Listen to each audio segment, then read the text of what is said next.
Hi friends, ఎలా ఉన్నారు? అందరూ బాగున్నారా? నేను మీ దేవిని, కుకింగ్ స్టైల్. ఇప్పుడైతే మనం రాగి సూప్ చేసుకుంటున్నాం. దానికి కావాల్సిన పదార్థాలు ఏంటో చూసేద్దాం రండి. ముందుగా అయితే అల్లం ముక్కలు చిన్న చిన్నగా తరుక్కున్నాను. తర్వాత ఎల్లుల్లిపాయ చిన్న చిన్నగా తరుక్కోవాలి.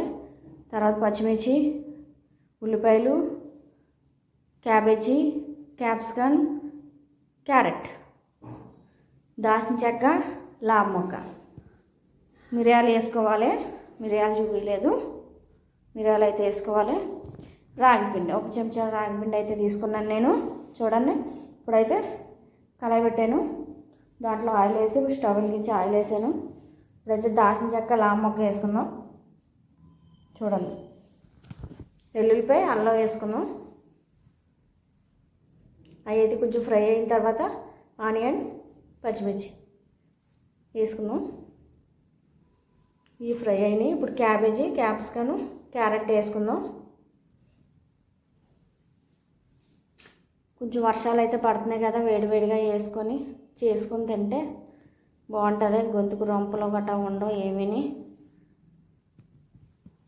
చూడండి, ఇవి అయితే ఫ్రై అవుతున్నాయి.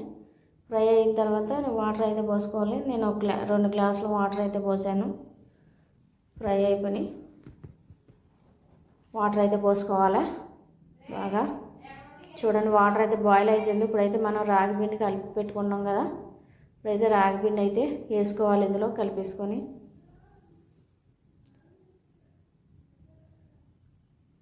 కొంచెం మిరియాలు అయితే ఎక్కువ వేసుకోవాలి, కొంచెం రొంపగడ్డ పోతుంది.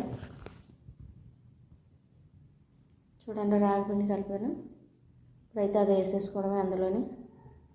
నేను 1 స్పూన్ తీసుకున్నాను. మీరు ఎక్కువ కావాలంటే ఎక్కువ తీసుకోవచ్చు, ఇంకా కొంచెం థిక్నెస్ కావాలంటే. ఇది కొంచెం అయితే బాయిల్ అవ్వాలి. ఈ లోపల పుదీనా, కొత్తిమీర వేసుకుందాం మనం.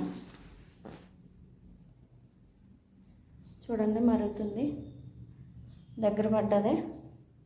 పుదీనా అయితే వేస్తాను, కొత్తిమీర వేయాలి. ఇలా ఉండగా దించేసుకుంటే బాగుంటుంది. మన అయిపోయింది మన రెసిపీ అయితే. చూడండి, ఈ రెసిపీ కానీ మీకు నచ్చినట్లయితే లైక్ చేయండి, షేర్ చేయండి, సబ్స్క్రైబ్ చేసుకోండి. బెల్ ఐకాన్ అయితే నొక్కడం మర్చిపోకండి. సబ్స్క్రైబ్ చేసుకోండి. Bye bye.